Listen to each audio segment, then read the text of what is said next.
Bonjour, bienvenue dans le live Namur en travaux. D'ailleurs, on est ailleurs ici au cœur du début des travaux. On est dans la rue de Bruxelles. Il y a des festivités aujourd'hui, puisque ce sont les festivités La rue de Bruxelles est à vous. C'est ici que tout a commencé. Je vais recevoir en plateau pendant cette demi-heure plus ou moins de live différents intervenants. Et puis Sébastien est également dans le coin, dans les quartiers, et lui va également aller à la rencontre de différents acteurs de ce changement du centre de Namur, de tous ces travaux. Alors pour commencer, ça nous paraissait logique de commencer avec vous, Pierre-Yves. Pierre-Yves Dupuis, oui, bonjour. Alors vous êtes échevin de la voie publique et de la mobilité. Exactement. Il va être question de mobilité, il va être question de travaux. Oui. Ça c'est, on va dire l'appellation, votre fonction officielle, mais on dit aussi que vous êtes vraiment l'échevin du piétonnier. Oui, exactement. Je suis un peu le boss du piétonnier, si vous voulez. En fait, je suis l'échevin porteur du piétonnier, c'est-à-dire que avec d'autres échevins en appui, eh bien, je suis en charge de la réalisation du piétonnier. Et cette réalisation a commencé par les boucles de circulation, notamment ici. Et on est dans une boucle de circulation. La rue de Bruxelles. Voilà, ça a commencé vraiment ici. Voilà. Ça a commencé en janvier 2024. Exactement. Alors on parle de piétonnier, je crois que c'est important parce que les gens ont tendance peut-être à faire, à confondre un peu les deux. Il y a la boucle de circulation et il y a le piétonnier. C'est quoi la différence entre les deux? Exactement. Ils peuvent se poser la question, tiens, on est dans un piétonnier, il y a des véhicules qui passent, une navette électrique d'ailleurs aussi, et ils se disent, ben, un piétonnier avec des véhicules, c'est bizarre. Mais en fait, tout autour du piétonnier, du vrai piétonnier, il y a des boucles de circulation. Par exemple, ici, nous sommes dans la boucle de circulation de l'université de Namur. Hein, c'est la boucle de l'université qui commence au boulevard Frère Orban, le pont de l'Évêché, il y a la rue Saint-Train, la rue Le Lièvre, et puis on ressort par la rue de Bruxelles. Donc ça, c'est la première boucle de circulation. Et puis il y a une deuxième boucle de circulation qui est la boucle réouverte il n'y a pas longtemps. Voilà, l'avenue Golanvaux vient d'être ouverte pour la boucle de circulation du théâtre, comme on l'appelle, hein, donc avec l'avenue Golanvaux, la rue de la Tour, la place du théâtre, et puis on ressort par la rue Pépin. Et donc ces boucles de circulation sont aux abords directs du piétonnier, du vrai piétonnier, où là il n'y a plus aucun véhicule qui circulera. Alors vous avez commencé, donc le piétonnier, lui, il vient de commencer les travaux hein, dans le quartier des Carmes. Exactement. Et pourquoi avoir commencé d'abord par les boucles de circulation, même si ça peut paraître évident, mais... Eh bien on commence d'abord par les boucles de circulation pour permettre un accès aux piétonniers, que ce soit à tous les véhicules de chantier ou même aux usagers du futur piétonnier. Comme ça, ils ont un accès direct, et alors on commence après vraiment les rues piétonnes, et on est en train donc ici de faire la rue des Croisiers, et puis il y aura la rue des Carmes, et puis on finira par la rue Saint-Jacques et la rue Godefroy. Alors je pense que ce qui intéresse aussi forcément la population, c'est de connaître un petit peu les deadlines, les échéances. Voilà. Alors pour le moment, donc, on est dans la rue des Croisiers. On espère bien que pour le mois de septembre, la rue des Croisiers se termine pour attaquer la rue des Carmes, hein, qui relie la rue des Croisiers à la rue de Bruxelles et la rue Saint-Jacques notamment. Et donc là aussi, c'est dans la foulée. Donc fin de l'année, on espère bien être loin dans la rue des Carmes et peut-être l'avoir terminée. Et pour le printemps, en tout cas, tout devrait être terminé. Tout devrait être terminé pour le printemps 2026. Et donc, pour apaiser ce centre-ville, et par des rues piétonnes, et par une boucle de circulation. D'ailleurs, l'université s'est un peu appropriée cette portion de la rue de Bruxelles, parce qu'elle en fait la publicité dans ses fascicules pour la rentrée scolaire, pour ses étudiants, parce que je pense que l'université a vraiment apprivoisé cette rue et a vraiment aimé cet apaisement autour de l'université pour les étudiants et les autres usagers. Voilà, on ne peut plus rouler qu'à du 20 à l'heure. Nous, on dit ici, on est en live et tout se passe bien. Tout se passe très bien, oui, voilà. Exactement. On est devant l'Institut Saint-Ursule, ça je ne l'ai pas dit, en face de l'université. Et je vais vous laisser rejoindre les équipes peut-être sur le terrain. Tout à fait. Ce qui fait très très chaud aujourd'hui. Allez leur donner à boire. Et on va leur donner un petit peu à boire et un peu de ravitaillement. Super. Ça leur fera du bien. Un grand merci. Je vous remercie. Voilà. Nous, on va continuer avec Cindy Kinard qui va venir nous expliquer ce qui se passe un petit peu dans la rue de Bruxelles aujourd'hui. Mais avant ça, on va aller rejoindre Sébastien. Et Sébastien, je pense qu'il est du côté, c'est ce qu'on me dit en tout cas, du côté de l'association des commerçants de Namur. Oui, tout à fait, Corinne. Alors, je suis ici au Delta. Alors, le soleil brille et on est à la rencontre ici de Damien Barthes, fraîchement nommé président de l'ACN, donc l'association des commerçants namurois. Bonjour, Damien. Bonjour, enchanté. Alors, donc, félicitations pour ce nouveau poste. J'imagine qu'aujourd'hui, vous avez envie de pousser un ouf de soulagement, celui de tous les commerçants quelque part, puisque la rue Golenvaux est enfin réouverte. Et oui, c'est vrai que ça fait partie donc, des points très importants pour le commerce namurois, c'est pouvoir l'accessibilité, que les personnes qui ont envie de vivre une journée, une après-midi shopping à Namur puissent y accéder, puissent se parquer. Et c'est vrai que le fait que cet axe, qui est quand même un des axes principaux de l'entrée et de l'accessibilité dans Namur, soit réouvert, ça pousse un grand cri de soulagement. Justement, l'accessibilité, la mobilité quelque part, ce sont deux gros points d'attention pour les commerçants. À ce stade-ci, est-ce que l'accessibilité est suffisante pour les commerçants que vous représentez? Alors ce qui se passe aujourd'hui, c'est que les travaux du piétonnier ont enlevé une grande partie des places de parking. Il ne faut pas oublier que Namur, ce ne sont pas que des commerces, ce sont aussi des habitants qui ont aussi des véhicules, qui doivent aussi se parquer. Et donc aujourd'hui, on a des places de parking qui ont été créées en plus. On a ici en face de nous le Grognon qui accueille de plus en plus de places, mais force est de constater que le week-end, le samedi, ces parkings arrivent assez vite à saturation. Donc c'est vrai que c'est assez frustrant pour nous de se dire que des gens ont envie de vivre l'expérience namuroise, mais faute de parking, n'y arrivent pas complètement parce que beaucoup de choses sont encore mises en place pour la mobilité douce, mais force est de constater que les clients se baladent encore énormément en voiture. Et donc c'est pour ça que nous sommes attentifs d'essayer de faire un maximum que quand des places de parking disparaissent au détriment du piétonnier, il faut impérativement que ces places puissent d'une manière ou d'une autre être réparties sur la périphérie namuroise. Autre point aussi à aborder, c'est celui de la dynamique peut-être commerciale de manière générale, la dynamique aussi événementielle. Il y a beaucoup de choses qui se passent à Namur au moment justement de ces travaux, de ce renouveau quelque part. Est-ce que vous sentez écouté au niveau de la ville de Namur? Alors c'est vrai qu'ici, avec cette nouvelle présidence, on a vraiment envie que l'association des commerçants puisse devenir un certain lobbying par rapport à la ville, parce que encore une fois, nous sommes les meilleurs représentants de cette ville. Nous y vivons tous les jours, nous y travaillons tous les jours, nous voyageons dedans tous les jours, et donc nous savons exactement quelles sont les attentes, que ce soit des riverains, des commerçants ou même de nos clients. Et donc c'est vrai qu'on se veut attentif à ça. On parle de nouveaux investissements au niveau du mobilier urbain notamment. C'est un des points sur lesquels on est très attentif pour faire en sorte que ce mobilier reste modulable. Comme vous l'avez dit, on a Namur en mai, on a les fêtes de Wallonie, on a les fêtes de la musique, autant d'événements qui demandent une certaine logistique. Si demain on doit, comme on l'a vécu dans le passé, dessouder et désolidariser des chaises parce qu'elles ne sont pas modulables pour pouvoir y implanter un chapiteau, ça reste problématique. Et donc on se veut vraiment un droit de regard par rapport à tout ça pour, dans la meilleure des cadres, pouvoir apporter des solutions à la ville de Namur. Voilà, c'est un point important, Corinne, qui est soulevé ici. C'est une des forces véritablement de la ville de Namur, c'est cette souplesse quelque part, cette flexibilité qui fait qu'on peut un peu tout faire avec Namur quelque part. Voilà, c'est terminé pour cette première interview. Moi, je vais laisser Damien ici et je vais aller directement à l'hôtel de ville. C'est parti, à tout à l'heure. Merci Sébastien, un chouette mot de la fin, la souplesse de la ville de Namur. Bonjour Cindy Kinard. Bonjour. Alors Cindy, vous êtes chargée de projet à Namur Centre-Ville. Vous êtes un petit peu responsable avec vos collègues des festivités aujourd'hui ici dans la rue de Bruxelles. L'appellation de cette fête, c'est la rue de Bruxelles est à vous. Mais avant de parler de ça, on va peut-être rebondir justement sur ce qui a été dit ici avec Sébastien. Est-ce que dans la rue de Bruxelles, parce que moi je la redécouvre, je me suis parquée un petit peu plus loin, j'ai pas cette sensation qu'il y a vraiment un gros souci pour se parquer et qu'il y a beaucoup de place en moins. Non, il n'y a pas vraiment de place en moins. Je crois que quand on regarde la rue de Bruxelles aujourd'hui, on voit qu'on a pensé à tous les usagers de la route, que ce soit des gens qui doivent se parquer de manière longue, des gens qui doivent faire des livraisons, mais je pense aussi aux arceaux vélos, aux places pour les trottinettes. C'est des types de mobilité qui se développent de plus en plus. Le vélo à le vent en poupe, les trottinettes, les trottinettes sont fort utilisées aussi auprès des jeunes. Il y a la navette qui passe aussi. Donc voilà, il y a plein d'alternatives qui sont là et qui se développent dans les quartiers pour pouvoir se déplacer à Namur. Alors aujourd'hui, de 12 à 17h, c'est pas par hasard évidemment que c'est la première fête que vous organisez ici pour la boucle. Il y a un peu de vent ici, et finalement ça fait quand même du bien, un peu de vent. Ça, il se passe des choses derrière nous, mais c'est pas pour rien que cette première fête se fait ici, puisque c'est la première boucle de circulation qui a été terminée. C'est la rue de Bruxelles est à vous. L'idée c'est que les gens se la réapproprient et elle est devenue beaucoup plus conviviale et il va se passer plein de choses jusqu'à 17h. Alors oui, jusqu'à 17h. Bon, après, on va voir un petit peu s'il fait vraiment trop chaud. On ne va pas obliger les gens à venir. Mais donc, il y a un stand de la police pour sensibiliser sur la sécurité routière. Il y a un stand d'Uni qui est là avec les casques de réalité virtuelle qui permettra aux gens de mettre les casques et de se projeter dans le futur piétonnier. On a aussi un stand de l'université de Namur où vous pouvez faire des expériences scientifiques.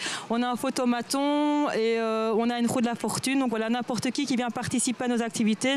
Une fanfare.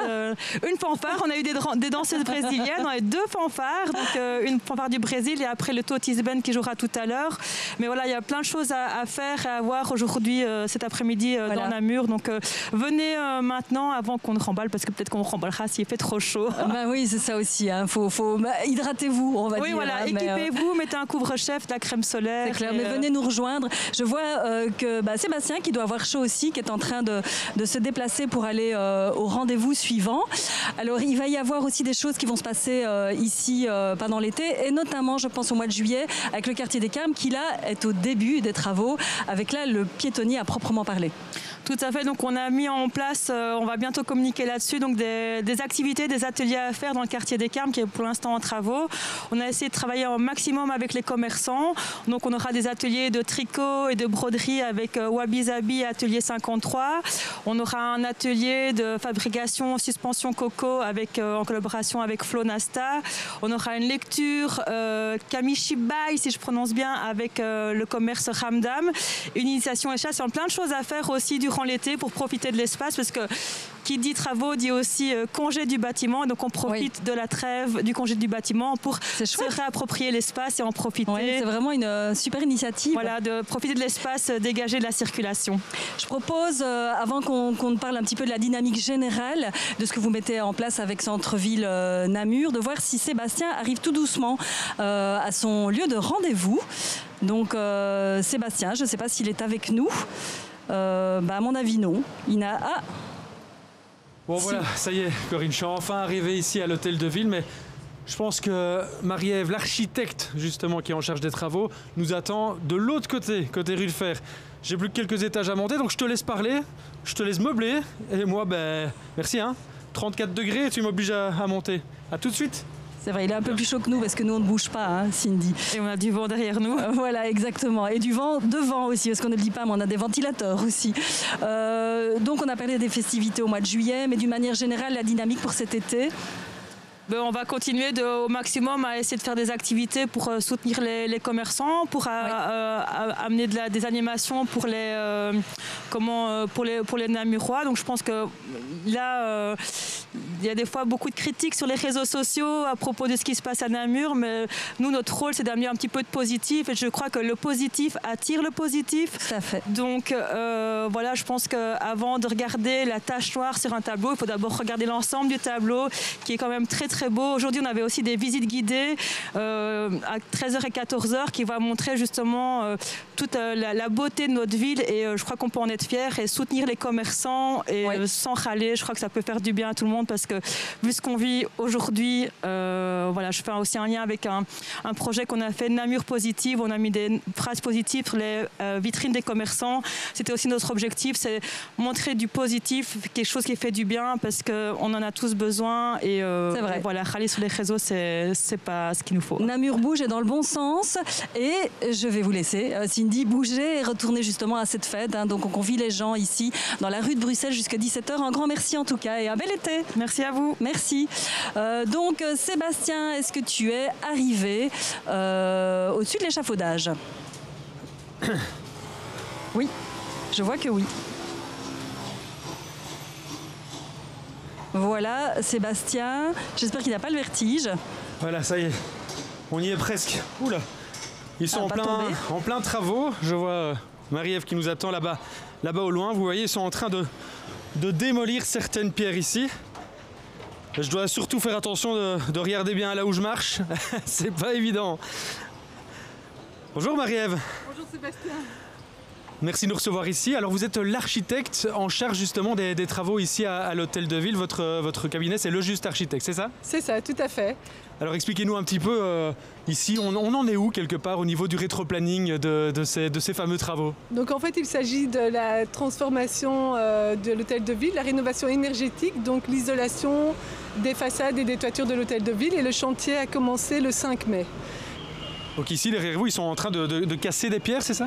Ouais, en fait, on les démonte le plus précautionneusement possible, c'est-à-dire qu'on va démonter tout le parement en pierre bleue de tout l'Hôtel de Ville. Donc il y a plus de 3000 m² de façade en pierre bleue à démonter. Ça représente 1100 tonnes de pierres calcaires à démonter. Et ces pierres vont partir vers plusieurs filières.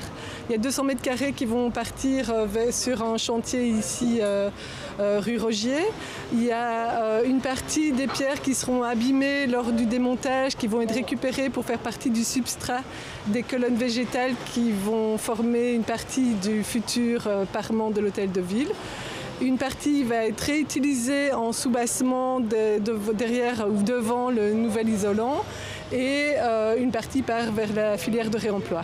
Donc c'est intéressant, vous l'avez dit, donc c'est principalement pour des raisons durables quelque part qu'on rénove ce bâtiment, et puis en plus de ça on recycle quelque part toutes les pièces maîtresses, c'est ça? L'idée donc c'est d'économiser jusqu'à 25% d'énergie en isolant les façades, en remplaçant les châssis, en isolant les toitures. Mais on trouvait ça dommage d'avoir un si beau matériau qui est un matériau noble, la pierre calcaire de nos régions, et de tout envoyer vers la démolition. Donc on a plutôt essayé de viser le recyclage, notamment sur nos façades, mais aussi dans des filières de réemploi. Et alors la next step, ce serait quoi? Quand est-ce qu'on peut s'attendre finalement à une finalisation de ces travaux? Voilà, donc en fait l'Hôtel de Ville va être complètement transformé. On va revoir la division des châssis, on va revoir les matériaux, donc il n'y aura plus de pierre bleue si ce n'est en soubassement. Pour les étages supérieurs, on aura un nouveau parement en acier corten pour revenir sur la couleur des briques rouges qu'on retrouve dans le tissu urbain namurois. Et la verticalité va être retrouvée avec des colonnes végétales, avec des plantes indigènes qu'on retrouve dans les falaises calcaires du Namurois et dont le substrat en pierre calcaire viendra directement de l'Hôtel de Ville existant. Merci beaucoup pour ces informations. Donc, tu l'as compris, hein, Corinne. Donc, l'idée ici, c'est d'avoir un projet esthétique, mais aussi durable, avec beaucoup de valeurs autour de l'environnement. On parle aussi de recyclabilité. Donc, voilà, beaucoup de choses. Merci pour ces informations. De mon côté, eh bien, je pense qu'on m'attend à un troisième endroit. J'ai encore pas mal de chemin à faire. Je vous laisse. À toutes. Ben voilà, merci Sébastien de courir un petit peu pour nous pendant qu'on est bien installé, mais au chaud ici sur le banc. Un très très beau projet. Bonjour Laurence. Bonjour. Laurence Mailleux, donc vous êtes directrice ici de l'école mais fondamentale, hein, de l'Institut Sainte-Ursule, mais côté fondamental, voilà, qui se trouve d'ailleurs juste ici à côté de nous. C'est vrai qu'on regardait et franchement pouvoir associer ce côté esthétique plus tout le côté écologique, c'est dans l'air du temps et c'est magnifique. Vous avez vécu les travaux ici à l'Institut Sainte-Ursule pendant plus ou moins un an. Ça a commencé, on l'a dit, avec Pierre-Yves Dupuis, début 2024. Ça s'est terminé ici en février, plus ou moins. Oui, mars-avril même. Mars-avril. Oui. Comment ça s'est passé d'abord la phase des travaux? Alors la phase des travaux, déjà, il faut savoir qu'on sortait d'une autre phase des travaux en face de la gare. Côté, oui, parce que vous donnez sur les deux. Oui. Parce qu'effectivement, il y a une école fondamentale, mais secondaire. Mais donc, c'est plus de 1000 élèves qui rentrent et qui sortent tous les jours de l'école. Et on a dû annoncer aux parents, ben voilà, c'est fini côté gare. Maintenant, c'est côté rue de Bruxelles, où là, c'était plus compliqué pour les parents qui conduisent surtout leurs enfants en voiture. Mais donc, dès le début, on a eu des réunions avec la commune. Enfin, on a eu des réunions de chantier régulières chaque jeudi, toutes les semaines, chaque jeudi chaque matin. semaine, ok. Et ça nous permettait de dire nos besoins. Parce que notamment, on a une section restauration, donc il faut apporter du frais tous les jours à l'école. On a des événements aussi à l'école où il fallait avoir accès. Et aussi tout cet aspect communication pour les parents. Et ici, la ville nous a aussi aidé à communiquer, à donner les plans au fur et à mesure pour savoir par où ils pouvaient venir, sortir, quand est-ce que la rue était complètement fermée, et tout ça dans une bonne collaboration, en tout cas. avec les gens du chantier et la ville. Donc ça s'est bien passé, même Oui. si vous avez, j'imagine, quand même été impacté, mais il y a eu une bonne communication, vous l'avez dit, une collaboration. Et maintenant que c'est fait, comment ça se passe? On pense voilà, c'est une école, donc on pense côté fondamental. En plus, on pense à la sécurité des enfants aussi. Tout à fait, oui. Comment est-ce que les parents amènent leurs enfants? Alors, ce qu'on voit déjà, c'est que la rue n'est plus que dans un sens. Donc, il y a déjà moins de danger. Tout à fait. Je trouve que le piéton s'est vite approprié l'espace, mais avec les facs aussi en face. Et donc, d'office, les voitures roulent plus lentement. On sent la vie de la rue de Bruxelles qu'il n'y avait pas avant. Et donc, les parents, ils arrivent petit à petit. Il y a des arrêts un peu plus loin, mais on ne constate pas de bouchons dans l'école. Ok, il y a des pauses, comme on fait souvent. Voilà. Ici, en début de rue. Ok, je ne sais pas comment ça s'appelle, mais... des pauses minutes. Des pauses minutes, voilà. Donc on peut dire que ça se passe bien? Je trouve que c'est vraiment en plus pour l'école, pour l'environnement, pour les commerces aussi. Plus sécurisant parce que c'est plus convivial? Oui.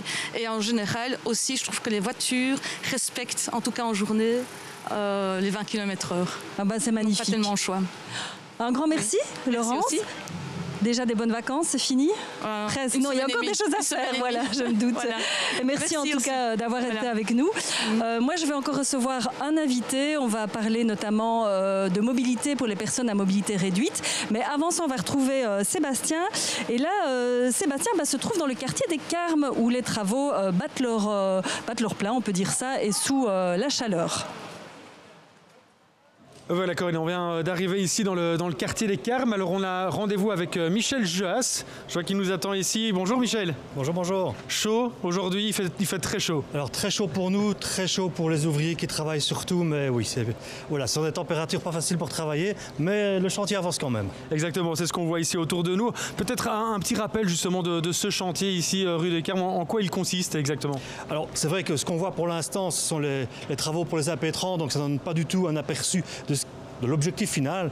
Donc ce sera une partie de l'entrée du piétonnier. Donc ici nous sommes près du parking, la sortie du parking du centre. Et bien à partir d'ici, ce sera un piétonnier jusqu'à la rue Godefroy. Et dans l'autre sens, les travaux, toute la rue des Carmes, ce sera également la mise en piétonnier. La partie entre le parking et la rue de Fer, ça restera évidemment une zone de rencontre pour que les voitures puissent sortir du parking. Alors piétonnier, ça veut donc dire évidemment que c'est réservé aux piétons, sauf les heures autorisées. Et donc l'aménagement va être différent.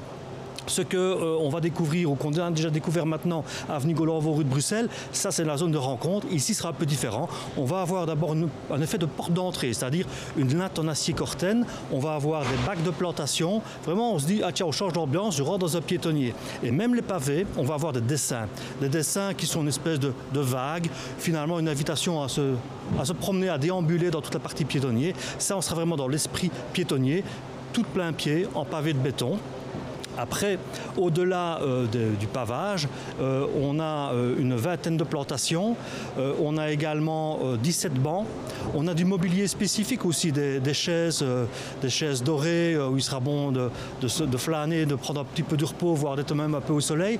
On aura aussi des murs d'expression, on aura un jeu de marelle à la sortie de la galerie Weren. Donc on veut créer aussi une ambiance, parce que le but, c'est évidemment que ce soit plus calme, plus agréable pour tout le monde, mais aussi booster un petit peu l'attractivité du centre-ville. Et on sait bien on voit bien que les commerces et les villes en général, si elles ne se renouvellent pas un peu, elles sont en difficulté. Donc l'objectif, c'est vraiment d'améliorer cette ambiance, de retrouver un plaisir de venir dans la ville, dans le piétonnier, et en particulier évidemment dans ce quartier des Carmes qui est le premier quartier finalement à être la vraie extension du piétonnier. D'autres rues vont suivre, mais ici on commence vraiment par la rue des Croisiers et puis la rue des Carmes. Et donc projet ambitieux, donc on entend, il y a beaucoup de choses à prévoir. Est-ce qu'on voit clair au niveau du rétroplanning du côté de la ville? Oui, alors bonne nouvelle pour l'instant, les chantiers des impétrants prennent beaucoup de temps parce qu'on voit c'est fort technique, mais après ça va aller beaucoup plus vite. Donc la partie de la rue des Croisiers ici, dans ce sens-là, vers la rue de Godefroy, ce sera terminé normalement pour fin septembre. L'autre partie de la rue des Croisiers jusqu'à la rue de Fer, ce sera terminé plutôt fin novembre et la rue des Carmes en tant que telle va commencer ici au mois d'août et va se terminer fin d'année, début 2026 au plus tard. Donc voilà, encore quelques mois de patience et vraiment on va voir les choses s'accélérer au fur et à mesure des travaux. Et ça va aller relativement vite. Et alors donc du coup la grosse question que tout le monde se pose, c'est pendant ce temps-là, en termes d'accessibilité, en termes de mobilité, qu'est-ce qui se passe, comment ça se passe? Et là, vous avez quelques solutions à proposer. Voilà, déjà nous sommes dans un quartier assez proche de tous les moyens de transport, donc ça c'est pas mal. Mais donc rappelez, il y avait évidemment la navette électrique du centre-ville qui passe rue de Fer et rue Godefroy, donc finalement qui longe ce quartier ici. Et puis, parce que c'est un projet qu'on concerte toutes les semaines avec les habitants et les commerçants, ils nous ont fait une proposition et voilà, elle va être mise en œuvre dès ce 5 juillet. C'est également accéder le samedi par la rue de Bruxelles. Donc d'habitude le samedi, le centre-ville est mis en piétonnier déjà. Mais ici, pour soutenir le commerce et notamment pendant la période de solde, il sera également possible de venir par la rue de Bruxelles, accéder à la rue des Carmes, tant qu'elle n'est pas encore complètement en travaux. Ce sera une solution en soutien et on vous invite évidemment à venir soutenir ces commerçants avec pas mal de photos sympathiques qu'ils ont mis en évidence sur les bâches de chantier, etc. Le message est passé. En tout cas, j'espère qu'il est passé chez toi, Corinne. De mon côté, c'est fini. J'ai fini mes interviews. J'ai fini surtout le tour de tout Namur quasi. Il fait très chaud. Je pense, Michel, qu'on va aller se poser là. Ah oui, faites ça. Et puis, il y a aussi des terrasses. Donc, profitez-en. Elles sont ouvertes. Et, je crois qu'ils attendent que nous. Exactement. Bonne fin d'émission. À tout à l'heure. À tout à l'heure, Sébastien. Bon verre en terrasse alors, mais moi j'ai pas encore fini puisqu'on est ici avec le dernier invité. J'espère qu'on nous entend bien parce que la fanfare bat son plein. Et c'est Sébastien Dumarteau qui m'a rejoint. Bonjour Sébastien. Bonjour. Alors Sébastien, vous êtes chef adjoint du service bureau d'études voies publiques de la ville de Namur. Exactement, oui. Alors il y a un sujet qu'on n'a pas encore abordé, c'est le sujet mobilité, on l'a abordé, mais il y a aussi la mobilité pour les personnes à mobilité réduite. Est-ce que ça a été pensé également pour eux, ces travaux qui ont déjà eu lieu, quand on parle notamment ici de la rue de Bruxelles, et pour ceux qui vont avoir lieu dans le piétonnier, bah là on l'a un peu entendu d'ailleurs, que c'était prévu en tout cas, plat, etc. Qu'est-ce que vous en pensez? Oui, donc on sait, donc non seulement pour la rue de Bruxelles, mais pour tout le piétonnier, donc tous les plans d'études ont été vus avec l'SBL Intingo, donc qui est une SBL pour tout ce qui est personnes à mobilité réduite. Et donc, comme vous voyez, le principal aménagement qu'on a, donc c'est un aménagement de plein pied, de façade à façade. Donc, c'est fini d'avoir des trottoirs surélevés, enfin des différences de niveau. Donc ici, le but était vraiment. Bon. Pardon ? Ça, c'est tout bon. Oui, c'est tout bon. Justement, oui. C'est ce qu'on voulait et on veut surtout aussi bien en zone 20 qu'en piétonnier, que les gens s'approprient l'espace et qu'ils puissent circuler sans obstacle, on va dire, de différence de niveau. Et pour se rendre d'un quartier à l'autre? Alors pour se rendre d'un quartier à l'autre, au niveau PMR, donc on a décidé, ce qu'il a été demandé, c'est pour l'air guidé, bien souvent il se base sur les façades. Donc le PMR, lui, quand il déambule, il va se baser sur des façades. D'un côté, on aura des terrasses, de l'autre côté, on aura toujours un espace de minimum 2 mètres, sans obstacle physique, pour que le PMR puisse passer d'une zone à l'autre. Et alors aussi, ce qui a été mis en place pour différencier la zone 20 du piétonnier, ce sont des amendes insécortées qui sont donc visuelles pour, je veux dire, monsieur et madame tout le monde, mais aussi qui peuvent être détectés par les PMR pour les avertir qu'ils rentrent dans une zone piétonne ou qu'ils en sortent. Ok, donc ça a été bien pensé. Oui, tout ça vraiment est validé par la SBL Intingo. Et j'imagine que, comme Laurence nous l'a dit tout à l'heure, pour les enfants, pour ceux qui fréquentent ici le quartier, j'imagine que c'est un peu la même chose pour les personnes à mobilité réduite. On peut dire aussi que c'est devenu plus sécurisant, aussi ce côté plus convivial du coup, et plus sécurisant. Oui, beaucoup plus sécurisant, beaucoup plus convivial. Même le mobilier urbain est un mobilier urbain adapté aux personnes à mobilité réduite ou aux aînés. Donc des hauteurs d'assises à respecter pour ne pas être trop bas ou beaucoup trop haut, des accoudoirs, une inclinaison au niveau des bancs. On le voit actuellement aussi, on a des fosses de plantation où à la base on avait étudié ça beaucoup plus bas pour permettre une adjonction des eaux et pour éviter que le PMR ne tombe dans la fosse. Des listes ont été placées. Super. Voilà, et en même temps pour protéger les fosses. C'est bien de mentionner les aînés parce qu'effectivement les personnes à mobilité réduite ce sont aussi les aînés. Oui, et le piétonnier n'est pas le piétonnier que d'une seule catégorie. Le piétonnier est le piétonnier de tout le monde, de tout Namurois ou de tout visiteur. Et c'est toujours difficile au niveau études de rencontrer les desiderata de tout le monde. Donc on doit vraiment trouver à la belge un compromis pour rencontrer en tout cas le confort de tout le monde, quoi. Un grand merci Sébastien. Merci à vous. Un tout bel été. Alors je ne sais pas si vous allez aller profiter de la fanfare. Elle est ici un peu plus loin. Moi je vous invite à venir nous rejoindre ici dans la rue de Bruxelles pour l'action La rue de Bruxelles est à vous jusqu'à 17h. Là-bas il y a une fanfare. Il y a même des danseuses brésiliennes et ça correspond à la météo, hein, clairement. Alors petite info également à vous donner, c'est qu'il y a une rediffusion télé si vous prenez ce live en cours de l'émission Namur en travaux demain à 20h30, donc sur Bouquet Média. Et puis il y aura des rediffusions également le week-end, vendredi, samedi et dimanche. Et il est temps pour moi de vous laisser, de vous souhaiter un bel été et de remercier Sébastien mais également toutes les équipes pour ce live et tous les intervenants. À très bientôt.